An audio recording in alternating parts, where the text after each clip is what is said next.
Bismillah, alhamdulillah,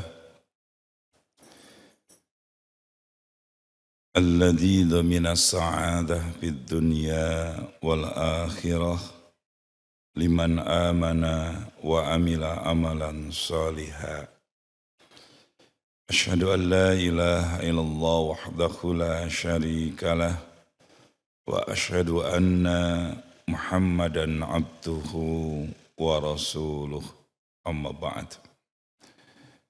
Faqad qala Allah Ta'ala fil Qur'anil Karim A'udzu billahi minasy syaithanir rajim Walau anna ahlal qura amanu wattaqau lafatahna alaihim barakatim minas sama'i wal ardh walakin kadzabu fa'akhadnahum bima kanu yaksibun.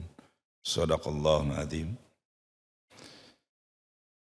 Ma'asyiral mu'minin ikhwati iman, jamaah salat subuh Masjid Raya Cipinang yang dimuliakan Allah. Pertama dan utama kita panjatkan puji dan syukur kehadirat Allah Subhanahu wa Ta'ala. Alhamdulillah, dengan takdir dan inayah Allah pada kesempatan pagi hari ini kita selesai melaksanakan sholat subuh berjamaah. Kita lanjutkan dengan taklim, kajian tentang nilai-nilai Islam yang kembali kepada Al-Quran dan Sunnah Rasulullah Sallallahu Alaihi Wasallam. Ikhwatu iman, rahimakumullah. Di dalam Al-Quran, surah Al-A'raf 96, yang tadi sudah dibacakan, Allah Subhanahu wa Ta'ala memberikan kabar kepada kita dan wajib kita percayai dan yakini ini akan menjadikan sebagai prinsip hidup kita dan kita semakin dekat dengan Allah Subhanahu wa Ta'ala. Ikhwatu iman rahimakumullah, Allah menggambarkan dan memberitahukan kepada kita bahwa nilai kehidupan manusia yang mulia di dunia ini yaitu peringkat keimanan dan ketakwaan, sehingga menjadikan ukuran, sehingga menjadikan suatu standar. Ketika seseorang menjadi beriman dan bertakwa, maka Allah akan memberikan kebahagiaan dunia ataupun di akhirat. Tetapi hal demikian sungguh berat buat kita sebagai muslim, buat kita sebagai orang yang mendekatkan diri kepada Allah, karena syaratnya itu adalah bagaimana kita menjadi orang yang takwa. Allah berfirman, A'udzu billahi minasy syaithanir rajim. Walaula anna ahlal qura, jikalau, saking beratnya, saking perlu pengorbanan, saking perlu perjuangan, Allah pun mengatakannya dengan kalimat walau. Apa walau itu, Pak? Jikalau. Kalau jikalau itu Allah yang berkata nyebut jikalau. Kalau kita, ya udah Pak, mau datang nggak ke rumah saya? Ya, jikalau nanti, kalau jikalau itu kan tidak mantep. Ya, kalau bahasa kita jikalau apa lagi? Kalau kira-kira, jadi sesuatu yang belum yakin, sesuatu yang menjadikan harus ada perjuangan yang sangat berat untuk melakukan itu. Makanya Allah juga mengatakan walau anna, jikalau sekiranya penduduk suatu negeri. Jadi jikalau sekiranya penduduk suatu negeri, maka di dalam tafsir yang lain, ya di dalam tafsir Ibnu Katsir, beliau menjelaskan ahlal qura itu bukan hanya dinisbatkan kepada suatu negeri, suatu bangsa. Ya, atau negeri kan besar, bangsa juga besar, tapi bisa itu suatu kampung, suatu daerah, suatu lingkungan, satu keluarga, bahkan satu pribadi kita. Walau anna ahlal qura, jikalau sekiranya penduduk suatu negeri, anggota keluarga, suatu masyarakat, amanu wattaqau, beriman dan bertakwa kepada Allah. Standarnya itu Pak, iman dan takwa. Kalau standar kematian, Allah itu dalam Al-Quran menyampaikan dan sering diwasiatkan oleh khatib Jumat, itu bukan menyebutkan ringan. Karena hal yang demikian itu sesuatu yang menjadikan kewajiban buat kita. Ya ayyuhalladzina amanu ittaqullah haqqa tuqatih wala tamutunna. Nah, jadi syarat seseorang itu takwa yang benar, takwa yang sharih. Kemudian jangan sekali-kali engkau meninggal illa wa antum muslimun, kecuali engkau ada dalam keislaman. Jadi kalau menyebutkan di sana Islam berarti itu begitu ringan buat kita. Jadi dalam nilai keyakinan itu dalam Islam ada muslim, ada mukmin, ada muttaqin. Muslim orang Islam, KTP Islam, namanya keislam-islaman, tapi gak mau sholat, gak mau menutup aurat. Muslim belum beriman, baru KTP-nya doang. Habis muslim beriman. Beriman itu siapa? Orang Islam yang melakukan perintah Allah, sholat, zakat, puasa, menutup aurat, baru mukmin. Makanya mukmin itu orang beriman. Makanya perintah sholat, saum, menutup aurat, ngaji, Allah perintahkan kepada siapa? Orang yang beriman. Ya ayyuhalladzina amanu, bukan ya ayyuhal muslimu. Wahai orang-orang yang beriman, telah diwajibkan kepada kalian saum. Telah ditetapkan kepada kalian salat 5 waktu. Orang beriman yang disuruh. Kenapa orang beriman disuruh salat, disuruh saum? La'allakum tattaqun, supaya orang beriman takwa kepada Allah dengan salatnya. Bisa Pak membedakan muslim, mukmin, muttaqin? Kita posisi sedang ada di mana? Ya, kalau kita KTP Islam, kemudian masjid dekat, diazanin gak ke masjid. Kira-kira tingkatannya muslim apa mukmin, Pak? Baru muslim. Sekarang rajin ke masjid, rajin ibadah, menutup aurat rapi, tapi ngebohong, maksiat. Ya, berarti mukmin apa muttaqin? Mukmin. Kalau sudah dengan sholatnya mampu mencegah perbuatan keji dan mungkar, menghindari dari dosa dan kemaksiatan, menjaga diri dan agamanya, wa antal muttaqin, maka itulah disebut orang yang takwa. Nah, makanya kita bisa mengikuti. Kita ini posisi sedang muslim, sedang mukmin, atau menjadi muttaqin. Diazanin subuh, Allahu Akbar, Allahu Akbar.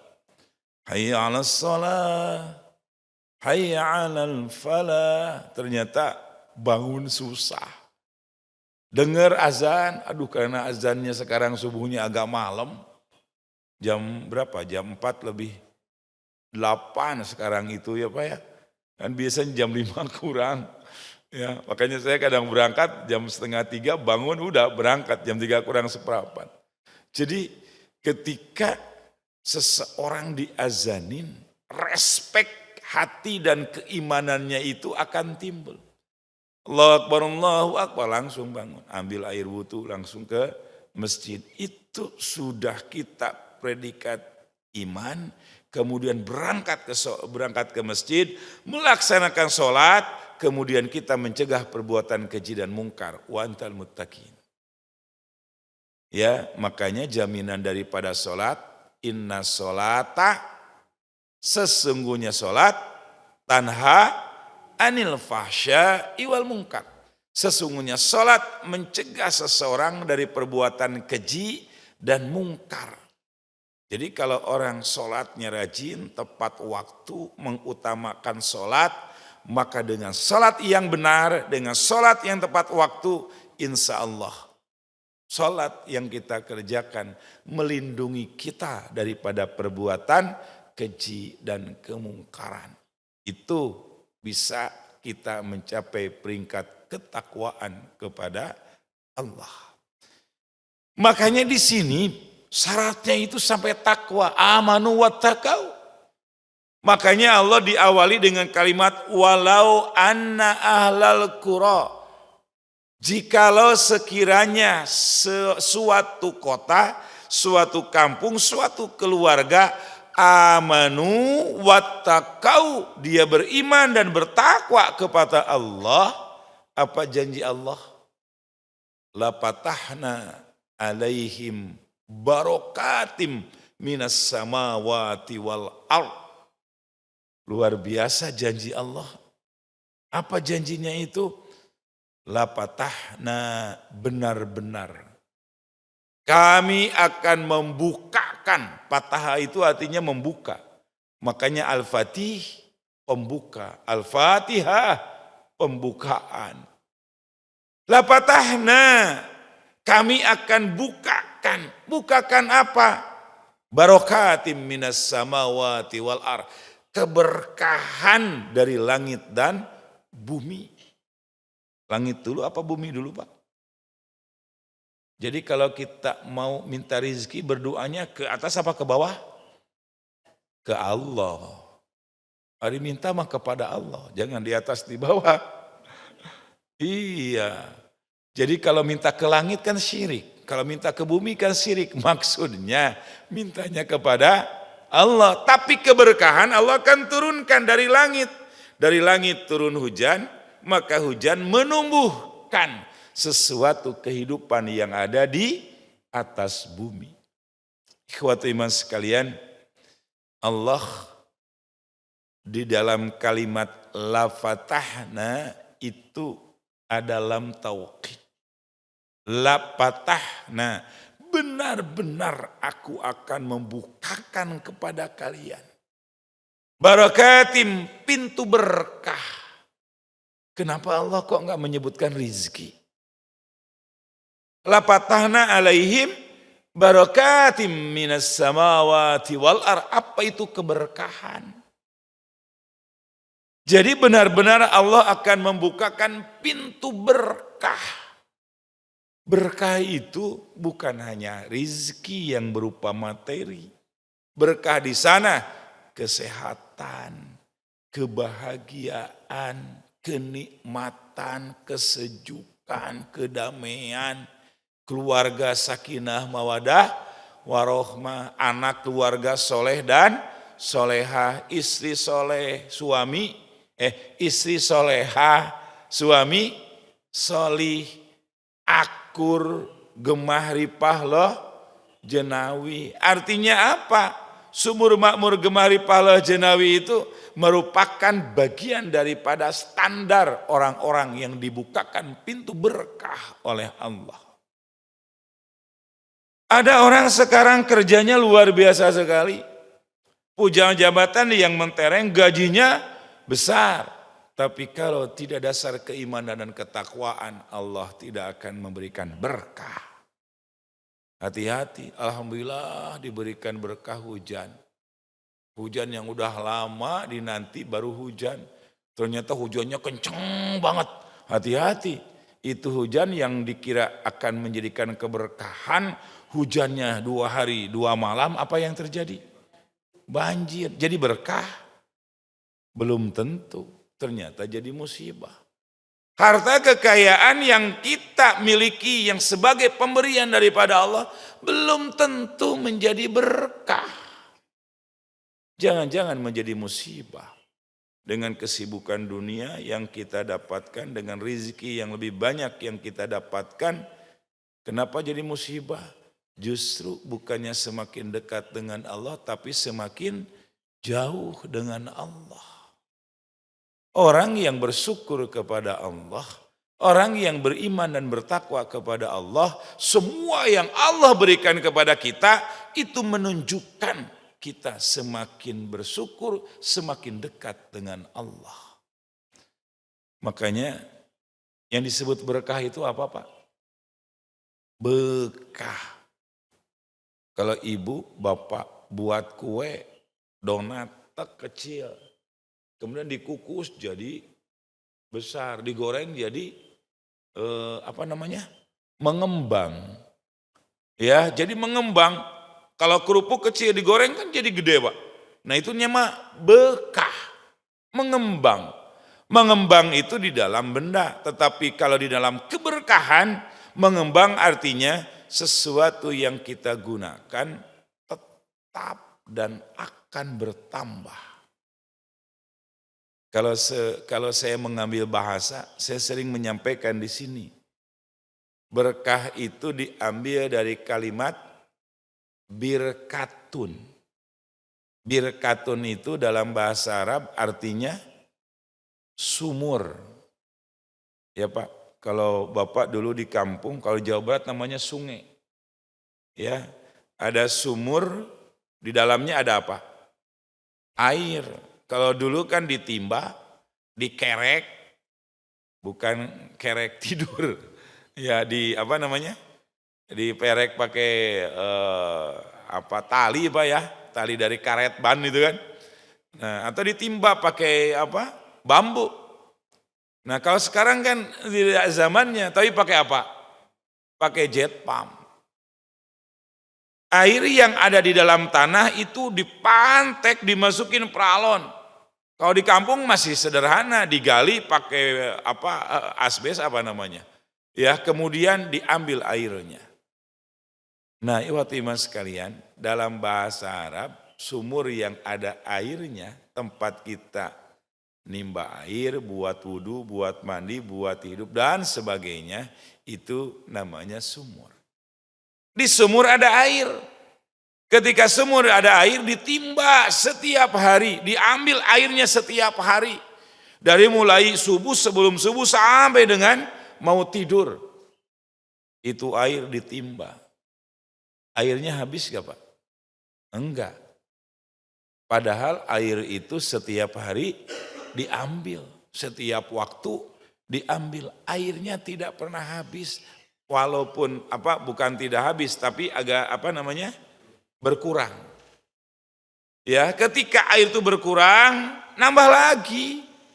Dan setiap hari ditimba buat minum, buat masak, buat nyuci, buat ngepel, buat mandi, buat nyuci segala macam, itu air ditimba tidak pernah habis.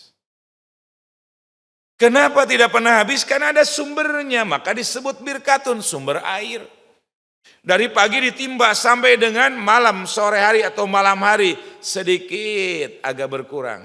Nanti airnya bertambah lagi enggak Pak? Ketika bertambah lagi air di sumur, kira-kira pas penuhnya itu jam berapa? Air di sumur kira-kira penuhnya jam berapa? Dini hari Pak. Karena dari jam 9, jam 10 kan gak ada yang mandi malam.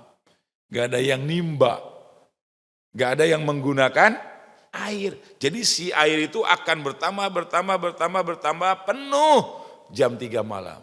Kenapa? Sebab sumber airnya ini keluar, air semakin naik berkah. Dan ternyata keberkahan air di sumur itu jam 3 malam. Kenapa Pak? Karena dari malam gak ada yang nimba air. Ketika kita jam 3 malam ke sumur, air penuh gak Pak? Penuh. Penuh dengan apa? Keberkahan.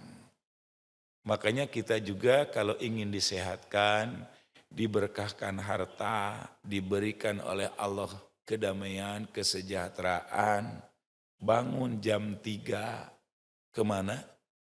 Ke sumur. Ke sumur dulu kan Pak? Ngapain ke sumur Pak? Nah, wudu. Habis wudu baru kita berdoa, berzikir, tahajud, memohon kepada Allah. Kenapa? Dini hari itu penuh dengan keberkahan.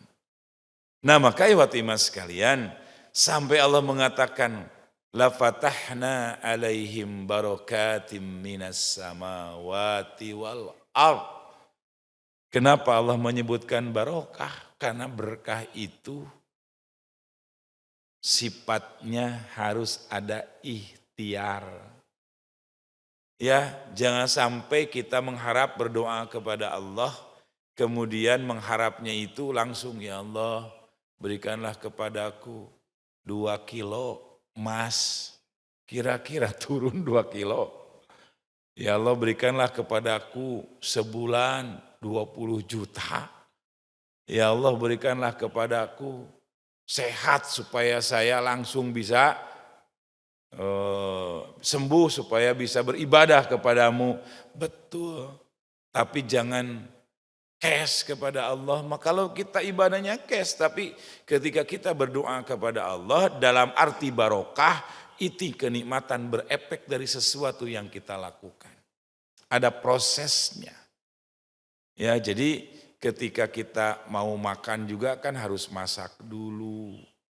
Kalau ibu-ibu cari apa yang dimasak dulu. Mau masak ternyata gasnya habis. Oh, masang gas dulu. Sudah pasang gas, ternyata mau masak, minyaknya lupa, belanja dulu. Terus sampai hal itu usaha dan ikhtiar. Kenikmatan makan yang kita akan konsumsi itu perlu proses.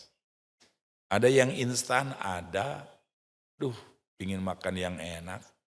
Jam 11 berangkat aja ke sederhana, berangkat saja ke warteg.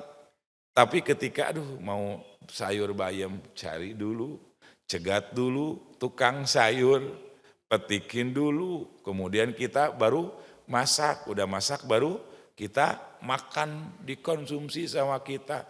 Prosesnya lama enggak Pak? Lama. Kalau kita langsung ke restoran, ke warung nasi cepat Pak. Nah cepat. Itu silakan dua-duanya kita lakukan.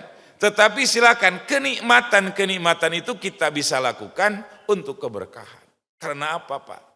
Semua rizki, kalau keberkahan itu berupa rizki, Allah berikan rizki kepada kita, belum tentu rizki yang kita dapat itu keberkahan. Di rumah rendang ada, di rumah pepes ikan mas ada, sambal lalap ada, kikil ada, makanan yang enak-enak ya ada, berlemak juga ada. Ternyata kita dikasih sakit gigi, bengkak lagi gusinya. Kira-kira menjadi kenikmatan apa enggak? Enggak bakalan. Iya, jadi ketika Allah memberikan la fatahna alaihim barakatim, Allah memberikan keberkahan kepada kita, badan sehat, rizki ada, hati bahagia, anak soleh-soleha, istri nurut patuh kepada suami, suami juga berbakti, bukan berbakti artinya mengabdi untuk keluarga. Disinilah yang disebut keberkahan. Jangan dikira orang yang penuh dengan jangan dikira orang yang mempunyai segala macam yang dia miliki di rumahnya kaya raya belum tentu itu berkah. Ya, kekayaan ada, rumah tangga bahagia, ternyata anaknya kena narkoba kan. Kasihan banget itu. Ya, baru kemarin saya ada pengajian, bapak-bapak nangis. Kenapa Pak? Saya banyak dosa kali ya Pak Ustadz katanya. Waduh, dosanya Bapak lebih banyak kan. Umar bin Khattab dosanya. Emang kenapa Ustadz? Apa yang tidak dilakukan oleh Umar bin Khattab? Berzina iya, musyrik iya, membunuh iya, mabok-mabokan iya. Tapi ketika dia bertobat kepada Allah, taubatan nasuha, Allah menerimanya tobatnya Umar, sampai Umar kata Nabi menjadi 10 sahabat yang namanya sudah ada di surga. Umar itu masuk Islamnya udah tua ya Pak ya? Udah dewasa kan? Nah kita kan masuk Islamnya sejak kapan? Oh, sejak kecil, sejak bayi bisa mengalahkan Umar. Iya diusahakan mendekati Umar. Ya mendekati Umar. Yang mendekati Umar minimal enggak di surga, di emper surga mau. Iya, di terasnya surga mau Pak? Iya, makanya kalau ngaji jangan di teras melulu, masuk ke masjid. Iya. Nah kalau ke surganya juga kan, Ustaz gak apa-apa saya mah di teras masjid, di teras mana? Di teras surga daripada di neraka. Ya hubungan daripada ya Pak ya. Jadi waktu iman sekalian ya saya menyampaikan Bapak itu begitu. Akhirnya, iya Ustaz, anak saya kemarin ketangkap polisi. Kenapa? Ya anak muda pergaulannya. Padahal anak itu katanya suka saya bawa ke masjid. Ya mudah-mudahan Pak nggak ada apa-apa gitu kan. Ya ternyata diproses gitu kan. Ya alhamdulillah katanya Pak nggak terlalu berat karena dia hanya mengikuti. Ya bukan pengedar tapi pemakai. Ini Bapak masa tidak tahu anaknya jadi pemakai? Karena ada tanda-tandanya Pak. Ya karena dengan kesibukannya dia sendiri. Ya bapaknya sibuk, ibunya juga sibuk, kurang perhatian kepada anak. Nah makanya jangan sampai lah, walaupun ibu bapaknya itu kerja, ada kegiatan, kita tetap ada perhatian kepada anak. Ada momentum, ada kesempatan, anak mau sekolah kita antarkan. Sebagai lambang daripada kita sodakoh berbuat dan perhatian kepada anak. Nah makanya Bapak Ibu sekalian, kenapa Allah itu menggunakan kalimat lapatahna alaihim barokah. Ya, berkah itu apa? Di sana itu ada kenikmatan fisik berarti sehat. Sekarang kekayaan banyak, kenikmatan yang Allah berikan, rizki banyak. Tapi kalau badan sakit, apa yang kita nikmati? Ya, kalau sekarang kita harta ada, kemudian di rumah segala macam lengkap. Tapi kalau istri sulit untuk diajak beribadah bareng dengan kita, itu juga tidak akan membawa keberkahan. Suami istri akur seia sekata, anaknya susah diajak untuk, makanya ikhwat iman sekalian, kenapa? Walau anna ahlal qura, jikalau satu keluarga, satu negeri, kalau saya mengatakan satu keluarga, bapak, suami, istri dan anak-anak amanu beriman, lapatahna alaihim barakatim minas sama. Allah akan membukakan pintu berkah dari langit. Tapi hati-hati, ketika satu keluarga, suami, istri, anak-anak, semua yang ada dalam keluarga berbuat dosa saja, kemaksiatan di antara mereka, maka oleh Allah ditahan dulu itu keberkahan. Makanya laula ahlal qura amanu, jikalau satu negeri, satu bangsa beriman semuanya, maka Allah akan membukakan pintu berkah. Tapi kalau ada saja satu kelompok yang ingkar dan mungkar kepada Allah, berbuat dosa dan kemaksiatan, bukan keberkahan dari langit tetapi musibah bencana. Makanya kemarin saya dengar bagaimana sekarang di Arab Saudi itu angin besar, puting beliung, badai apa lagi? Badai pasir, gurun pasir luar biasa. Karena seumur-umur baru mengadakan katanya kemarin apa Pak? Halloween. Iya. Laula anna ahlal qura. Jikalau tuh Pak, Masya Allah. Jadi ketika di kita itu ada musibah, bencana, malapetaka, harus banyak introspeksi. Kenapa demikian? Karena ada orang-orang di antara penduduk yang berbuat dosa dan kemaksiatan. Makanya di dalam Al-Quran, Allah juga menyampaikan, jikalau suatu negeri, suatu bangsa, suatu keluarga ada yang berbuat dosa dan kemaksiatan, maka Allah tidak segan-segan menyuruh kepada langit, bumi, gunung, air, lautan, daratan, gunung untuk apa? Memberikan pembelajaran buat orang-orang yang ingkar dan mungkar kepada Allah. Jangan dikira gunung itu diam. Oh ini mah bukan gunung Merapi. Oh ini mah gunungnya udah gak aktif. Biasa, gak terlalu besar, kecil. Ternyata dianggap kecil tapi mereka tidak bersyukur, tidak mau beribadah kepada Allah. Itu gunung bergerak, longsor, banjir bandang di mana-mana. Masya Allah. Ada apa dengan Bogor sampai setiap minggu ada aja musibah di Bogor. Dan rata banjir bandang, longsor, coba bisa bayangkan. Dan ketika ada musibah-musibah alam bergerak, berarti kita tidak memperlakukan kepada alam itu dengan baik. Hati-hati, alam itu makhluk Allah. Gunung itu makhluk Allah. Air itu makhluk Allah. Tanah itu makhluk Allah. Allah ciptakan gunung, ciptakan pepohonan. Kalau kita tidak bersahabat dengan lingkungan, maka jangan kita bisa menolak kalau mereka pun tidak bersahabat dengan kita. Jangankan di gunung, di tempat kita saja. Kalau kita tidak bersahabat dengan alam, buang sampah sembarangan, udah aja dari rumah lempar keluar. Itu got, selokan enggak dibersihin. Ternyata lama enggak dibersihin. Itu sampah numpuk di mana? Di dalam got. Ternyata kasih hujan. 2 jam, 3 jam. Enggak berhenti, hujannya lebat banget. Kemana lagi itu air? Larinya ke selokan. Ketika selokan tidak bersahabat, tidak dibersihkan oleh kita, dia mengpot. Akhirnya apa? Meluap, airnya banjir dan sebagainya. Alam, kalau kita perlakukan dengan tidak baik, alam pun akan berbicara kepada kita. Makanya Profesor Dr. Maman Abdurrahman, beliau mengarang buku. Judulnya Fikih Lingkungan. Bagaimana supaya kita bersahabat dengan lingkungan. Jangan dikira yang namanya tanah itu tidak bisa berbicara. Mereka berbicaranya bukan dengan mulut. Gunung jangan dikira tidak melihat kita. Melihatnya gunung bukan dengan mata.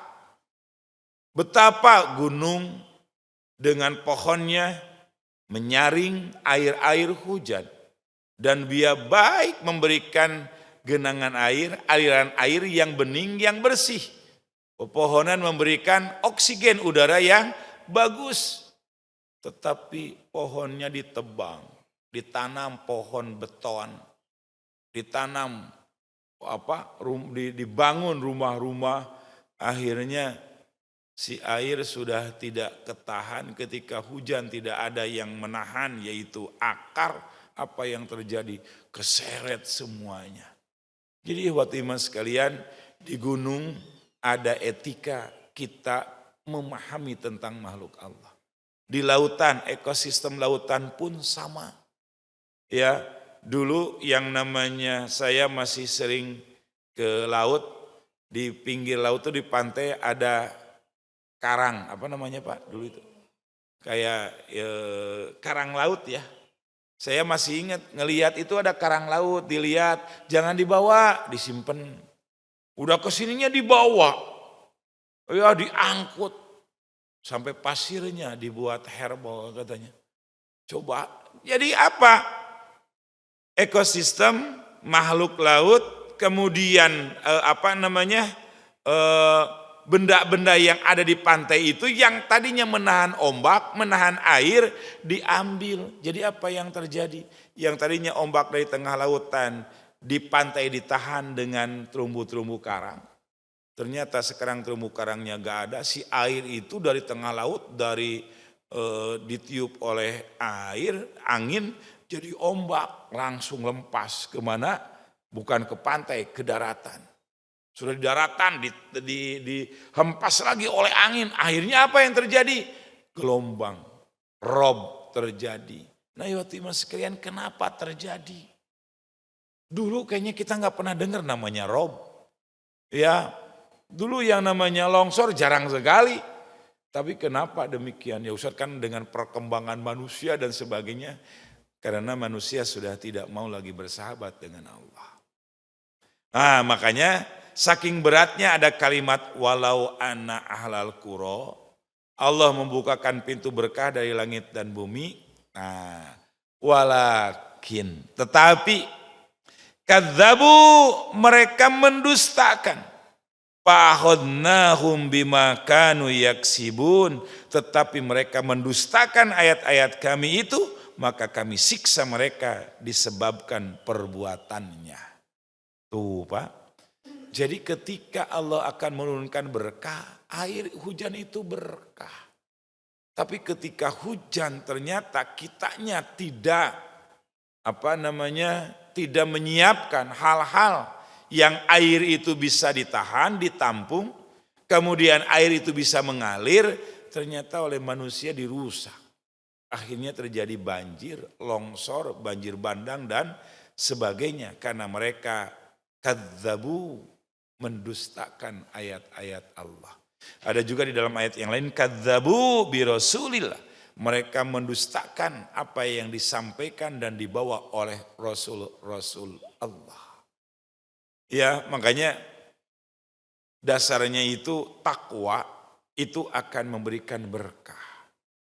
Dan di dalam Al-Qur'an juga surah At-Tahrim sama surah At-Tolak Allah Subhanahu wa taala berfirman, wa may yattaqillaha yaj'al lahu makhraja. Barang siapa yang bertakwa kepada Allah, niscaya Allah akan memberikan jalan keluar dari kesulitan-kesulitan dunia. Yang bertakwanya banyak, yang maksiatnya lebih banyak. Kira-kira Pak, ketika ada musibah, ada bencana, orang yang takwa kena enggak? Kena. Kalau orang yang maksiat, ada yang kena, ada yang enggak. Mungkin orang berkata demikian. Ya. Jadi ada yang lucu, bukan lucu. Ya, ada Pak Meo, kebetulan ada kawan saya buka kios di daerah Perumnas 3. Itu langganan banjir. Langganan banjir. Jadi ternyata si tetangganya itu selalu kebanjiran, akhirnya dibangun. Ketika dibangun itu sampai 1 meter ditinggiin, diuruk. Sehingga ketika 1 meter diuruk itu, ya tempat dia jadi naik, yang lain jadi rendah. Begitu. Akhirnya betul, air ada, banjir. Dia selamat, enggak kena banjir, yang lain kena, karena dia 1 meter lebih. Ya, dia udah bangga, bangganya apa? Tuh kan, alhamdulillah enggak kena banjir karena ditinggiin. Ya, banjirnya cuma 3 jam selesai surut. Dibersihin lagi, ya Pak, barang-barang yang tadi di atas didadar lagi selesai. Ternyata 2 minggu setelah banjir, apa yang terjadi? Si ruko yang tadi gak kena banjir, dini hari kebakaran. Habis itu kebakarannya, habis. Kalau Allah itu maha tahu, betul itu ditinggikan untuk menghindari banjir. Tapi Allah juga kalau memang gak kena banjir, memang Allah itu menggunakannya hanya dengan air. Ternyata tengah malam kebakaran dan untungnya dia dipakai tembok, kemudian temboknya itu kiri kanan tebal sehingga dia itu si api tidak tidak meluas ke kiri ke kanan. Yang di dalamnya aja itu habis. Ya, itu spandek sampai spandek itu kan baja ringan, Pak. Itu sampai terbakar, terbang, Pak. Merah. Coba bisa bayangkan. Artinya di sana itu masalah musibah itu bukan masalah kemudian kita menghindar. Ya, kita betul untuk banjir kita tingkatkan. Kemudian untuk kebakaran hati-hati dengan konsleting listrik dan sebagainya. Orang ada usaha ke sana, tetapi usaha yang paling luar biasa amanu wattaqau, beriman dan bertakwa kepada Allah. Saya mau beriman dan bertakwa pasti dijaga sama Allah. Tapi nyebrang jalan sembarangan. Ya Pak, lagi merah enggak jalan, ada nyebrang itu kan udah merah tuh lampu. Ya maka buat yang nyebrang hijau, silakan. Saya mah sudah takwa. Ya, sudah sholat subuh, rajin ngaji, rajin baca Quran. Kan Allah akan menjaga diri kita. Ternyata dia nyebrang gak ngelihat, ketabrak. Celaka Pak, musibah Pak. Ini musibah karena dia tidak sholat, padahal sholatnya rajin. Dia rajin ngaji, dia berzikir dan berdoa, tapi kenapa kok bisa kena musibah ketabrak? Nah, dalam kehidupan kita pun kita harus ada ikhtiar. Makanya di dalam ayat ini Allah mengatakan walauna ahlal qura. Ahla di sana itu kaum orangnya. Jadi bukan hanya ibadahnya, orangnya juga harus dia berikhtiar. Yang disebut keberkahan itu betul, sumur itu, air itu ada di sumur. Tapi bagaimana itu air yang di sumur memberikan kebahagiaan, keberkahan, manfaat buat kita. Kan harus harus ditimba, kita pun sama. Rizki Allah bertebaran di muka bumi ini. Makanya Allah menyebutkan barakatim minas samawati wal ardh. Tuh Allah menurunkan hujan dari langit menumbuhkan tumbuhan. Berarti kita ini wajib untuk ikhtiar. Petani menanam padi, petani menanam pepohonan, buah-buahan, dan itu ada kehidupan. Nah makanya ikhwati mas sekalian, ketika kita mendapatkan rizki, mendapatkan keberkahan, jangan mendustakan kepada Allah. Walakin kadzabu, tetapi dia mendustakan. Mendustakan itu dia yakin ini adalah nikmat dari Allah, keberkahan dari Allah, tapi dia tidak mau beribadah kepada Allah. Akan dicabut kembali itu kenikmatan dan keberkahan itu. Ya, maka insya Allah lewat iman sekalian, al-imanu yazidu wa yankus wal barakatun sawa. Kenikmatan itu tidak ditentukan dengan banyaknya harta, banyaknya kekayaan, banyaknya kebendaan. Tapi keberkahan itu adalah bagaimana rizki yang Allah berikan kepada kita bermanfaat buat diri kita, semakin dekat dengan Allah. Allah memberikan kesehatan dan umur kepada kita. Apa keberkahannya? Mudah-mudahan sehat itu digunakan untuk beribadah kepada Allah. Jangan sampai sehat itu digunakan untuk berbuat maksiat kepada Allah. Lihat tukang dagang sayur di pasar. Banyak tukang sayur Pak, berentet sayur semua. Di pasar tukang buah-buahan, buahnya sama. Ada pisang, ada apel, ada jeruk, sama Pak.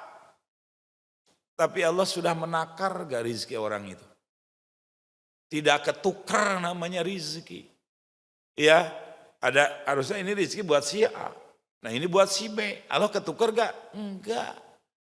Tapi bagaimana nilai-nilai kehidupan yang demikian itu menjadikan berkah. Berkah itu apa? Berkah itu bukan masalah banyak dan sedikitnya. Tetapi keberkahan itu manfaat buat diri kita atau tidak.